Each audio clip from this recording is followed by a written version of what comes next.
Selamat datang kembali di kelas TI 2204, proses manufaktur. Pada kesempatan kali ini kita akan membahas terkait aspek pertimbangan desain dan ekonomi pada proses pemesinan. Khusus kita adakan sesi ini karena pada umumnya teknologi pemesinan dengan mesin perkakas ini adalah salah satu bentuk proses manufaktur yang banyak sekali kita jumpai di Indonesia, khususnya kita bisa temukan dengan mudah bengkel-bengkel teknik yang bisa melakukan proses turning maupun milling. Tetapi juga dalam mempertimbangkan bagaimana produknya dibuat, maka kita harus juga mempertimbangkan aspek seperti kemampuan proses, toleransi, dan juga parameter pemesinan yang perlu kita aplikasikan. Penjelasan ini akan kami bagi menjadi dua bagian. Yang pertama adalah terkait bagaimana nantinya melihat kemampuan proses dari satu pabrik ya, atau teknologi yang ada pada satu bengkel, dan juga bagaimana nantinya itu akan mempengaruhi terkait satu ukuran atau target toleransi yang kita ingin capai. Kita perkaya kembali keywords kita akan paling tidak di dalam proses pemesinan. Yang pertama adalah terkait machinability yang kita sebut sebagai kemampuan proses, yaitu berikutnya tolerance atau toleransi, surface finish ini yang kita sebut sebagai kehalusan dari permukaan. Nantinya material tersebut juga memiliki sifat ada ductile atau ulet, hardness, keras, dan strength itu adalah untuk merepresentasikan kekuatan. Jika kita lihat dari kemampuan proses dari satu proses pemesinan ya, dengan memanfaatkan masing-masing teknologi yang ada, yang pertama adalah nantinya satu benda kerja bisa mudah, bisa sulit. Ini juga tergantung dengan pahat dan pengaplikasian parameter pemesinan tertentu. Yang bisa kita lihat dari bagaimana untuk merealisasikan agar proses ini lebih baik, ada 4 kriteria paling tidak yang perlu kita pertimbangkan. Yang pertama itu adalah umur pahat. Ya, umur pahat ini juga kita bisa lihat tidak semerta-merta satu pahat bisa kita pakai selamanya atau sampai dia tidak sampai dia patah misalkan. Tetapi lagi-lagi yang namanya pahat awalnya tajam, tetapi beberapa kali kita pakai nanti pada akhirnya toleransi ketajamannya juga akan menurun ya, yang akan mempengaruhi kualitas dari pemotongannya. Berikutnya juga terkait hal tersebut, maka untuk teknologi dan pahat dan juga terkait benda kerja terdapat gaya dan tenaga yang perlu kita aplikasikan. Pada umumnya nantinya setiap pahat memiliki ukuran parameter dari gaya yang bisa kita aplikasikan dan juga tenaganya dari mesin yang bisa kita set di awal sesuai dengan katalognya. Tetapi lagi-lagi nantinya juga kemampuan untuk mengatur ukuran yang paling baik itu juga bergantung dari skill operator yang mengendalikan mesin tersebut. Untuk yang keempat, kemampuan proses juga kita bisa lihat dari kehalusan permukaan yang nantinya dihasilkan, apakah kasar, halus, atau halus sekali. Ya. Yang keempat adalah terkait kemudahan pembuangan gramnya, ya, atau nanti ada terkait berapa banyak chip tadi bisa kita buang dengan mudah. Dalam hal kemampuan proses ini dilakukan dengan membandingkan pemotongan material terhadap satu material standar yang memiliki kode baja B1112. Ya, nantinya satuan ukurannya adalah satu performance rating yang dengan indeks MR, di mana nanti MR yang nilainya lebih dari 1, maka ini kita kategorikan sebagai bentuk material yang mudah dipotong, atau yang kurang dari 1 ini adalah termasuk material yang sulit dipotong. Kita lihat karakteristik material nanti juga akan berpengaruh terhadap kehalusan dari permukaan. Jika nantinya material itu memiliki kekerasan yang tinggi, maka efeknya berakibat pada pahat yang akan cepat haus, ya. Sehingga dengan demikian nantinya kriteria terhadap umur pahat tersebut akan menjadi lebih pendek. Lalu yang kedua, kita juga dengan mempertimbangkan adanya kekerasan material yang rendah, misalkan low carbon steel, ya, artinya kadar karbonnya sedikit, sehingga nantinya material tersebut menjadi ulet, ya, fleksibel, ya, lebih lunak, dan mengakibatkan permukaan potongnya menjadi jelek. Ya, tentunya lagi-lagi perlakuan panas yang tepat juga diperlukan. Atau dengan mudah kita juga bisa memanfaatkan pemotongan pada suhu kamar, ya, atau cold drawing untuk meningkatkan kekerasan. Sehingga kita tidak perlu ragu nantinya permukaan potongnya menjadi jelek. Tetapi lagi-lagi ini juga harus dilakukan beragam uji coba untuk melakukan proses untuk menghasilkan permukaan potong yang baik. Lalu yang berikutnya, selain kekerasan, kekuatan dari material juga yang tinggi, maka nantinya juga memerlukan gaya potong, energi, dan temperatur potong yang meningkat. Dengan akibat ini, maka nantinya juga konsekuensinya adalah material makin sulit dipotong atau nantinya akan memiliki MR yang nilainya lebih kecil dari 1. Selain itu, yang mempengaruhi kehalusan material juga adanya karakteristik dari satu material tertentu. Yang bisa kami ilustrasikan di sini adalah ketika kadar karbonnya meningkat, maka kekuatan dan kekerasannya juga akan ikut meningkat, yang menyebabkan nantinya kemampuan prosesnya menurun untuk memotong dan sebagainya.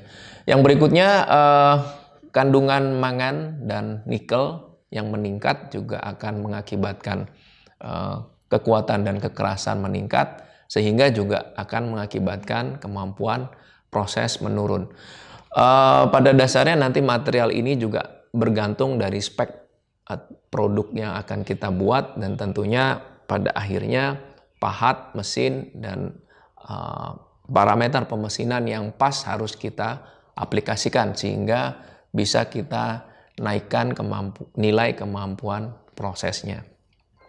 Untuk melihat bagaimana rating tersebut dengan mudah kita peroleh, kita bisa lihat paling tidak untuk kekerasan kita punya indeks Brinell, ya. Sebagai contoh di sini untuk base material itu sendiri, ya, yang standar B1112 tadi memiliki kekerasan yang cukup keras sebetulnya, ya, 180 sampai 220 dengan machinability ratingnya adalah 1. Ini maksudnya diberikan karena ini merupakan material standar yang mana nantinya jika memiliki kekerasan di bawah nilai ini kurang lebih nanti ratingnya juga akan mengecil atau sukar untuk dipotong. Berikutnya dari sisi toleransi dan kehalusan, kita juga bisa melihat tabel pada buku Groover tersebut untuk memperhatikan setiap proses atau operasi dari teknologi pemesinan ini memiliki beragam kapabilitas toleransi dan kehalusan permukaan tertentu. Terkait biaya, nantinya semakin halus, artinya kita menginginkan ukuran toleransi yang semakin baik juga akan berkonsekuensi terhadap biaya manufaktur yang perlu kita akomodasi. Pada kurva ini dicontohkan semakin kecil nilai toleransi maka ongkosnya juga akan semakin besar. Analoginya adalah ketika kita menginginkan nilai toleransi yang semakin kecil, maka kita menginginkan dimensi yang semakin akurat. Akurasi ini dicapai dengan menggunakan mesin dengan teknologi pemotongan yang bisa mengaplikasikan gaya makan yang semakin presisi dan juga pahat yang tidak mudah haus. Sebagai contoh, jika kita ingin memiliki toleransi sekitar 0,1, barangkali kita cukup bisa menggunakan mesin yang tradisional. Tetapi nanti ketika kita ingin toleransi yang cukup kecil atau sekitar 1 mikron, maka mesin tradisional tadi tidak lagi bisa mengakomodasi, sehingga kita harus menggunakan mesin yang berbasis numerical control yang dioperasikan oleh komputer, ya, apa yang kita sebut sebagai CNC, yang mana toleransinya bisa kita capai sekitar 1 mikron. Ya. Tetapi untuk mengadakan mesin CNC tersebut itu juga ongkosnya lebih mahal jika dibandingkan kita hanya membeli mesin tradisional. Selain itu, faktor geometri, ya, ini juga berpengaruh pada kehalusan. Jadi ini bergantung dari jenis operasi pemesinannya apa, dan juga nantinya geometri dari pahat dan kecepatan makan juga akan berpengaruh. Sebagai contoh di sini kita menggunakan satu pahat yang tajam, ya, maka nantinya permukaan yang bisa kita hasilkan akan berbentuk bergerigi seperti ini. Ini adalah paling tidak yang bisa kita lihat secara mikroskopis, ya, dengan satu pembesaran tertentu. Tetapi jika kita gunakan pahat yang membulat, nantinya juga bentuknya akan memiliki bentuk yang berbeda.